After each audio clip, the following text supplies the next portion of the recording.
Spring is just around the corner here at the farmhouse, and I am getting the urge to deep clean everything. Join me in today's video as I pull back the curtain on some of the filthiest places in our farmhouse and hopefully give you a little bit of encouragement when your house is also a little overwhelming. Let's talk about decluttering and detoxing for spring.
Good morning, friend. Can I just say it's a little bit difficult to feed this strong calf, hold this curious baby, and film this at the same time. But I wanted to bring you along for our fun morning chores. We usually end up with a bottle calf in the spring, and it's a chore that I kind of look forward to when it's my turn. It was always one of my favorite things to do growing up on the farm. And so for right now, it's not bothering me, but I'm sure later this spring I will be more than ready for that calf to join the herd in the green pastures. Speaking of green grass, I am getting so excited for all things spring, and lately I've been getting the itch to declutter and deep clean this entire filthy farmhouse. After all of the winter shenanigans, we have mud all over our mudroom. My mudroom bathroom here is also a disaster. I don't even know what happened. The kids happened, and then my cleaning supply stock apparently blew up. I don't know. I think like a lot of other moms out there, I just hit a breaking point where I felt like I could not move because there was stuff everywhere, as you can see in this little mudroom bathroom. Have a snorkel. I mean, why not? So while I was deep cleaning, I found these old enamel containers. I had saved them from an auction a while back and stored them underneath our mudroom sink just to apparently go there and die for a year. So I decided to go ahead and clean them up today. It's funny how those things get away from you. Time flies.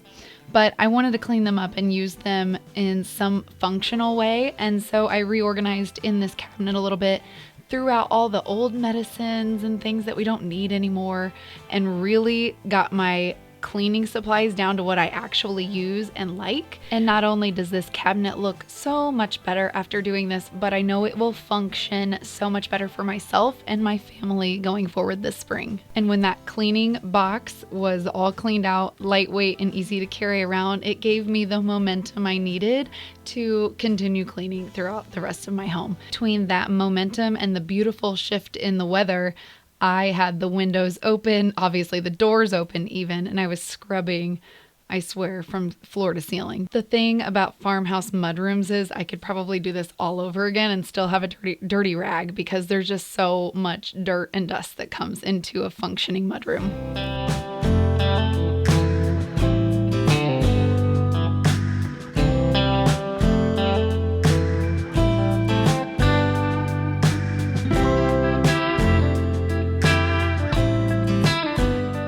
All right, so now that we have breakfast out of the way, I'm hoping Ruth will go down for a nap. You're a little sleepy, aren't you? We're not feeling our best. I hope she's gonna go down for a nap, and while she's down for her nap, I want to get this place cleaned up. I have laundry on my couches. I need to get under my couch and clean. I don't know if that's gonna happen yet today. I keep putting that off for another day. But that other day is today, right, friends? We're gonna get it done. I also cleaned below our mudroom sink, which was really, really dusty.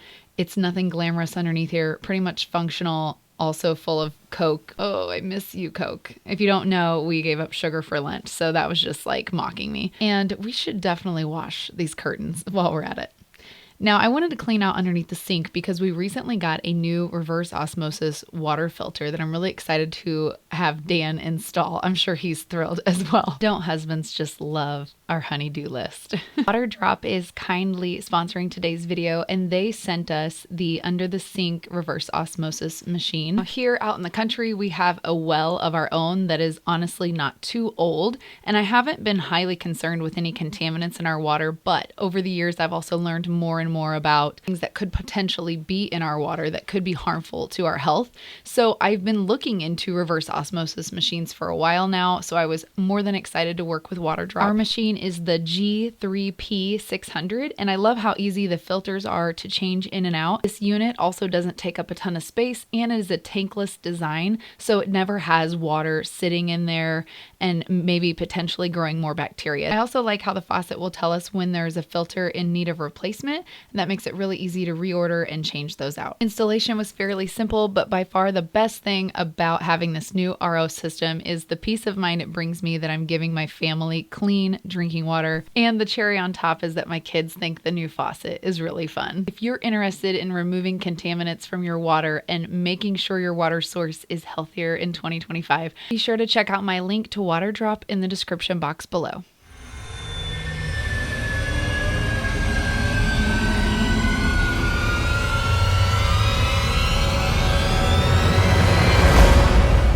Did I scare you? Did I get you? I just thought, you know, there's a little extra suspense sometimes opening these cabinets. And I don't know about you, but the one under my sink does not get cleaned very often, as you can tell.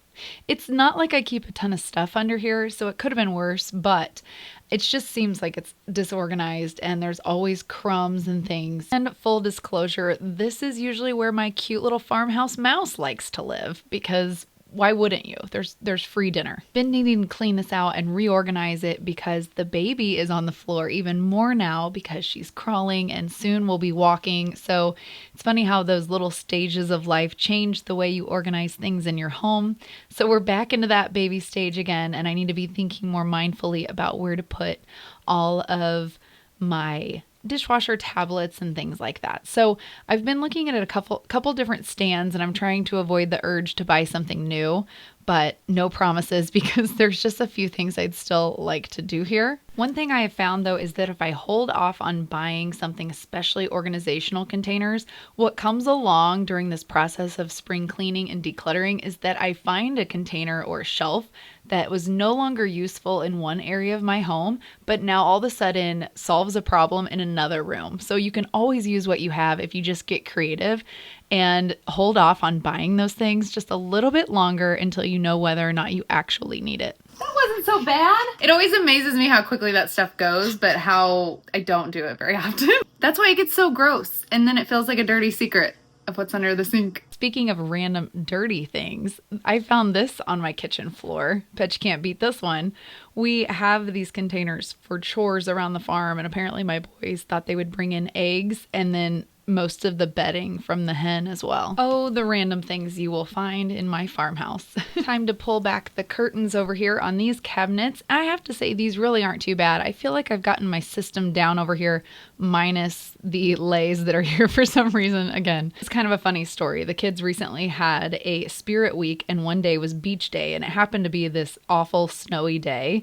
So I'm like, how are we going to do beach day? Well, I happen to have sailor hats and lays in my basement because I'm that way. I love costumes and holidays, and I went to grab them. They wore them to school, and then on this day that I happen to remember it was Spirit Week, apparently every other mom in the school forgot it was Spirit Week. So for once, I actually remembered and no one else did, and then it looked like my kids showed up with the wrong costume on. I don't know if they thought it was as funny as I did, but it's character building, right? Okay, sorry, back to the cabinets. Everything under this area of my kitchen is very functional. I keep all of my large appliances and my crock pots and things like that underneath here. And then all of those like seasonal serving platters that are large and don't fit on my open shelving, just things I don't use quite as often, I put underneath here. The pain point of this kitchen, it has to be the kids area, but I think between the Tupperware and the baskets, it's never pretty, but it's always at least organized in there. And then I have a container. So I get this tip from the minimal mom. If you have a container system, then you know that if you outgrow that container, then you have too much. So if my Play-Doh stash outgrows the large Tupperware that I have it in, then I know we have too much Play-Doh and we need to use up what we have, maybe donate some. That usually never happens. It usually dries out and dies before then, but all that to say, the container system really has helped me to minimize a lot of my things around the home.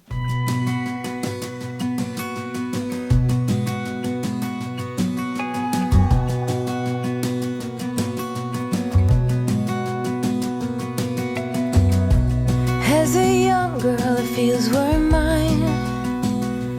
We played hide and seek for hours, raised our shadows among the pines. So offshore, playful and free, without a care in the world. I was one rich little girl, daydreamer, kidnap me, take me back, all the way back to them days, running around in a gown and a crown, barefoot.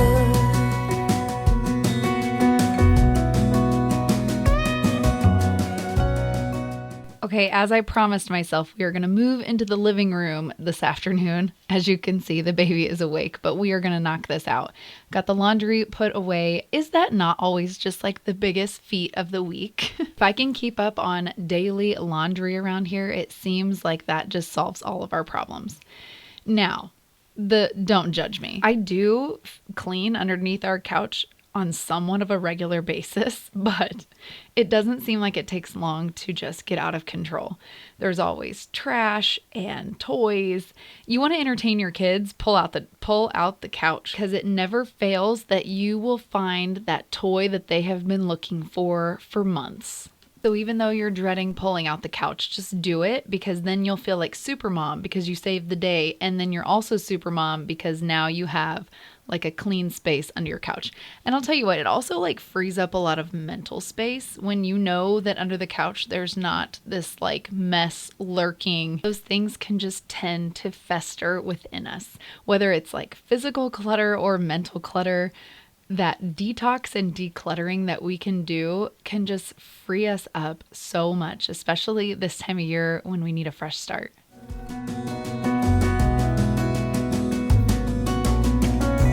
No mistake ever kept me late. We spent summers catching fireflies and winters on our skates. One big smile across my face. We used to dance our way to church on Sundays. Mama set the pace. Daydreamer, kidnap me, take me back, all the way back to them days, running around in a gown and a crown, barefoot. Another day, another mess. That's just the beauty of life, isn't it? So this area of our home has been driving me crazy ever since I took the Christmas tree down. There's just a few too many toys all in one area. And lately I've been just setting the timer and doing a quick tidy. I think if I could get myself more disciplined, listen to me. Okay, part of that is true. I would like to be more disciplined with tidy time is what I was going to say. So 20 minutes a day, like a very intentional, let's put things away, because I am horrible about this and I'm horrible about making my kids do it too.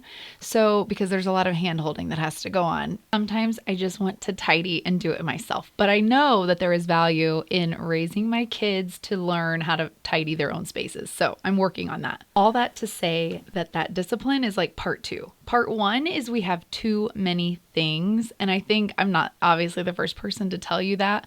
My generation feels this way so much. I think honestly because we're overstimulated completely, because we grew up where technology kind of took off and we feel pulled in many directions with that. And then we also have this age of everything is so easily attainable with online shopping and whatnot. So we're just constantly like feeling this need to like purge and declutter because we're overstimulated by all of the things. Hear me out. I'm not trying to overgeneralize everyone in this scenario, but I think we can all take a step back and think about what we need to detox and declutter. And I think first and foremost, we all think about the possessions in our home. Let's declutter the kids' toys, the closet, the garage. Then we'll feel better. But really, we could dig a little bit deeper and maybe declutter and detox from some other things in our lives. I could probably spend less time on Pinterest looking at all the pretty organization and repurpose more of the things I already have. Another day and more crumbs on the floor.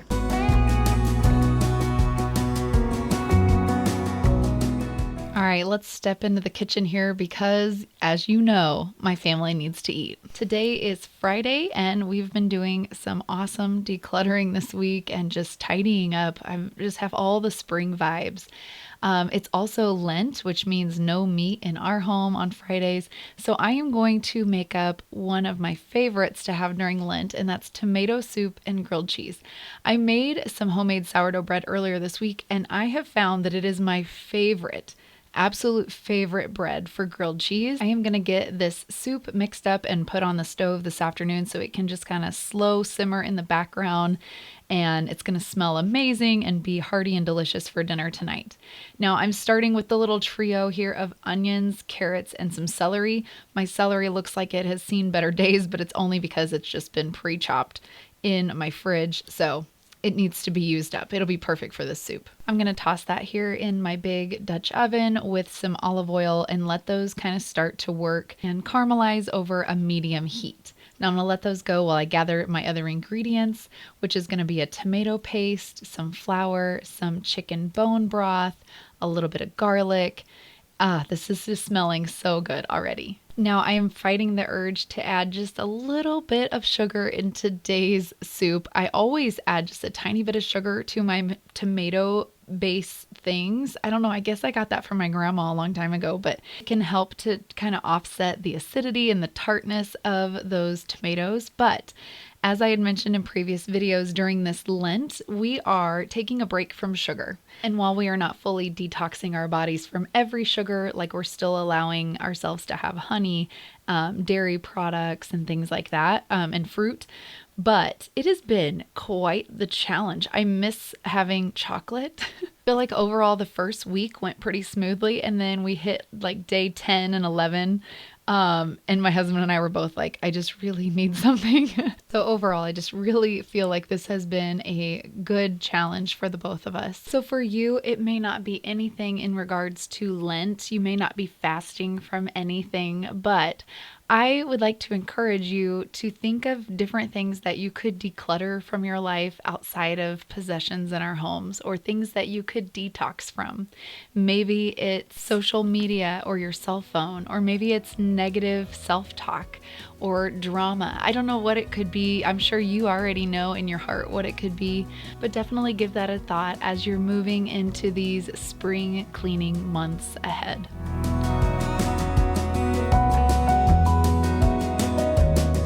Daydreamer, kidnap me, take me back, all the way back.